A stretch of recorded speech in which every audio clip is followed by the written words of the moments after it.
ভারতের Asia cup একাদশে প্রথম ম্যাচ থেকেই আগুনে বিতর্ক। সংযুক্ত আরব আমিরাতের বিপক্ষে একাদশে জায়গা পাননি দলের সবচেয়ে ধারালো বোলার, টি-20তে ভারতের সর্বোচ্চ উইকেট শিকারী আর্শদীপ সিং। টি-20 র্যাঙ্কিংয়ে ভারতের সেরা ফাস্ট বোলার তিনি। প্রশ্ন হলো, এশিয়া কাপটা কি ডাগআউটে বসেই কাটাবেন আর্শদীপ?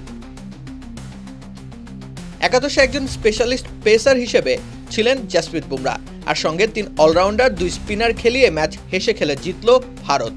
আরব আমিরাত গুটিয়ে গেল মাত্র 57 রানে, আর অভিষেক সূর্যকুমাররা টার্গেট পেরিয়ে গেল 4.3 ওভারেই হাতে রইল 9 উইকেট।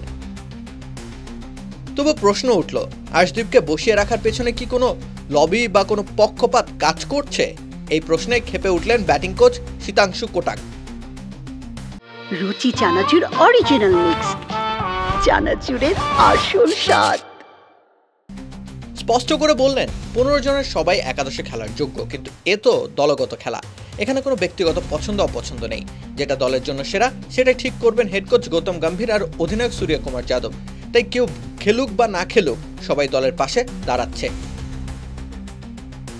সব মিলিয়ে এশিয়া কাপে ভারতের দল নির্বাচনের সিদ্ধান্তে রীতিমতো ধোঁয়াশা, সমালোচনা, উত্তেজনা সবকিছুর মিশেল রয়েছে ভারতের দলে।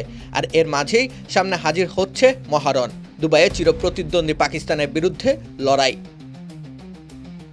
সেই লড়াইয়ের আগে ভারতের সামনে প্রশ্ন একাধিক। আর্শদীপ কি ফিরবেন একাদশে? টিম ম্যানেজমেন্টের কৌশল বুমেরাং হয়ে ফিরে আসবে না তো?